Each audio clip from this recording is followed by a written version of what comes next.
اس نے کہا کہ نہیں کھاؤں گا. تو قافلے والوں نے کہا کہ آپ نے یہ کھانے پڑیں گے. اس نے کہا نہیں کھاؤں گا. تو قافلے والوں نے کہا کہ اگر یہ نہیں کھائیں گے تو ہماری توہین ہو جائے گی. تو اس قافلے والوں نے زبردستی اس کو کھلایا. جیسے وہ کھایا, دودھ اور چاول کھا کر آگے بڑھا. پھر مولا کے پاس آیا, مولا سے پوچھا کہ کیا کھایا ہے. اس خاموش, اب کیا کہے, مولا کو تو پتہ ہے. کہا کہ دودھ ہی چاول. کہا کہ اگر جو لفظ میں نے کہے تھے کہ دودھ چاول ہی کھاؤ گے, کیا دودھ اور چاول ہی کھاؤ گے, اگر صبر سے دودھ اور چاول کھاتے تو صرف وہی کھا کر آتے.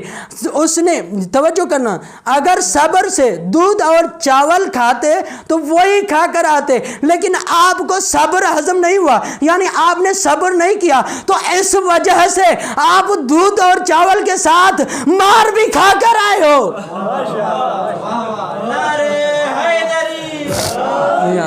مار بھی کھا کر آئے, صرف چاول نہیں کھائے اس نے, مار بھی کھائے.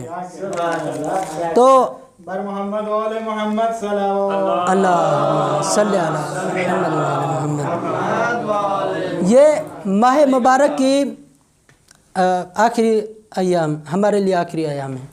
تو چاند کے ثابت ہونے کے لیے سب پریشان ہوتے ہیں کہ چاند کس طرح ثابت ہوتا. مثلا پہلی تاریخ کو یعنی آخری دن ہوتے ہیں تو پریشان ہوتا ہے کہ اب پہلی تاریخ کس طرح ثابت ہوگی. تو اسی طرح یعنی کس طرح ثابت ہوگی, سب پریشان ہوتے ہیں. میں ایک دلیل دوں کہ پہلی تاریخ کس طرح ثابت ہوتی ہے. میں مولا کائنات کا فضائل پڑھوں گا, یعنی آپ تک پہنچاؤں گا یہ فضائل. تو یہ ثابت ہونے کے لیے بہت مشکل ہے. تو اسی طرح محمد و آل محمد کو سمجھنا بھی مشکل ہے. اگر پہلی تاریخ سمجھ میں آ گئی, مثلا سمجھ میں آ گئی, پتہ چل گیا تو آج پہلی ہے, تو آخر تک سب کو پتہ ہوگا کہ آج 12ویں ہے, 13ویں ہے, 14ویں ہے. تو اسی طرح سب کو پتہ ہوگا. لیکن اگر پہلی سمجھ میں نہیں آئی تو آخری بھی سمجھ میں نہیں آئے گی, آخر تک یہ معاملہ چلتا رہے گا. تو اسی طرح مسلمانوں نے پہلے محمد کو نہیں سمجھا تو آج تک 12ویں کو بھی سمجھ نہیں پاتے. آج تک 12ویں کو بھی سمجھ نہیں پاتے. عزیزان محترم, تو میں ایک اور حدیث بتاؤں کہ امام جعفر صادق کی حدیث ہے میرے خیال سے, یا معصوم کی طرف نسبت دیتا ہوں کہ ہم سارے محمد ہیں. ہم سارے, پہلا بھی محمد, اولنا محمد, اوسطنا محمد, یہ ہم سارے کے سارے محمد ہیں. پہلا بھی محمد ہے, درمیان والا بھی محمد ہے, آخری بھی محمد ہے, سارے کے سارے محمد ہیں. تو کسی سننے والے نے کہا کہ یہ کس طرح ہو سکتا ہے کہ سارے کے سارے محمد ہو. تو اس معصوم نے کہا کہ جاؤ قرآن پاک لے کر آؤ. جیسے قرآن پاک لے کر آیا تو امام نے, معصوم نے کہا کہ قرآن کو کھولو, سورہ دہر کھولو. اس نے سورہ دہر کھولنا شروع کی. پوچھا کہ یہ کیا ہے, کہا کہ سورہ دہر ہے. پھر کہا کہ قرآن کو بند کرو, قرآن کو بند کرو. اس نے قرآن کو بند کیا. پوچھا کہ یہ کیا ہے, کہا قرآن مجید ہے. کہا کہ سورہ یاسین کھولو, سورہ یاسین کھولی. پوچھا کہ یہ کیا ہے, سورہ یاسین ہے. کہا کہ قرآن کو بند کرو. پوچھا کہ یہ کیا ہے, کہا کہ قرآن ہے.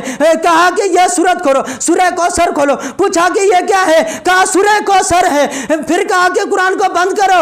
پھر قرآن بند ہوا. کہا یہ کیا ہے, کہا قرآن ہے. کہا کہ یہ ماجرا آپ کو سمجھ میں نہیں آ رہی, ہم بھی آل محمد اسی طرح ہیں. اگر ہمیں باہر دیکھو گے تو کوئی محمد نظر آئے گا, کوئی علی نظر آئے گا, کوئی حسن نظر آئے گا. اگر چادر تطہیر میں دیکھو گے سارے کے سارے محمد نظر آئیں گے. سارے کے سارے محمد نظر آئیں گے, سارے کے سارے محمد. میرے خیال سے ٹائم ختم ہونے والا ہے. صلوات پڑھے محمد والے محمد. سارے کے سارے محمد نظر آئیں گے۔ تو عزیزان محترم اتنے فضائل ہیں، یہ فضائل میں نے آپ کو بتایا نا، کسی سے ہضم ہوتے ہیں تو کسی سے ہضم نہیں ہوتے ہیں۔ اسی طرح فضائل اگر محبان اہل بیت کے سامنے پڑھو گے تو اس کے جاننے کا طریقہ یہ ہے کہ مولا کائنات علی کا فضائل پڑھو۔ اس فضائل کے 2 اثر ہیں، میں آپ کو بتانا چاہتا ہوں کہ 2 اثر اپنی طرف سے بتانا چاہتا ہوں۔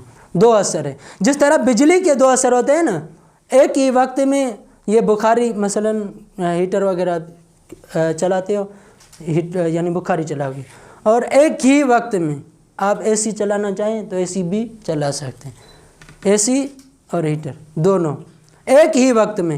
تو اسی طرح مولا کائنات کی فضیلت ایسی ہے کہ ایک ہی وقت ایک ہی فضائل، یعنی ایک ہی فضائل اس کے سامنے پڑھو گے تو آپ کو پتہ چلے گا کہ سامنے محبان اہل بیت ہے یا منافق ہے، آپ کو پتہ چل جائے گا۔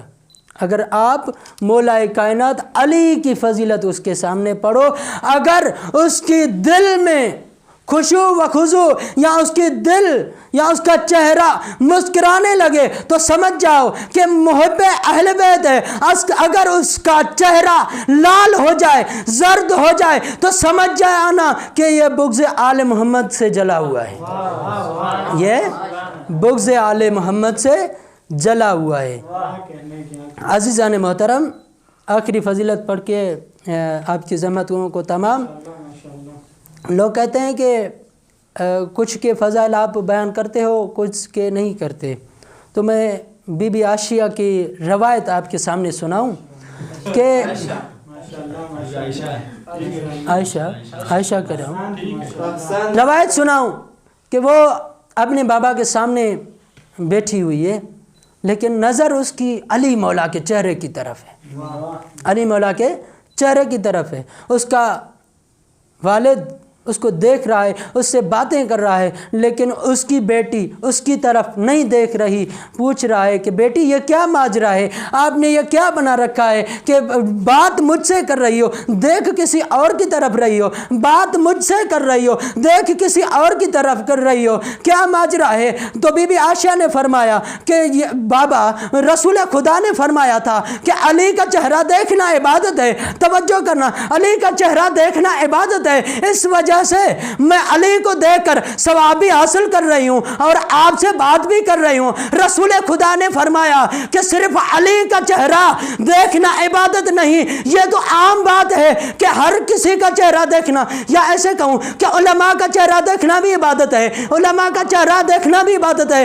اگر بیٹا باپ کی طرف دیکھے تو یہ بھی عبادت ہے۔ یہ مولا کائنات کی اتنی بڑی فضیلت نہیں ہے۔ رسول خدا نے فرمایا یہ کون سی بڑی بات ہے، یہ کون سی بڑی بات ہے، چہرہ دیکھنا تو عبادت ہے، یہ عام فضیلت ہے، عام لوگوں کے لیے ہے، لیکن میں آپ کو یہ بھی بتانا چاہتا ہوں کہ ذکر علی بھی عبادت ہے،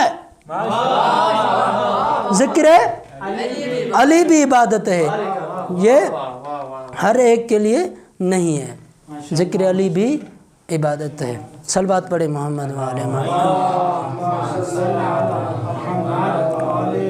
مذہب تو نہیں پڑھنا، صلوات پڑھو محمد وعلی محمد۔ یا علی، کیا ہوا؟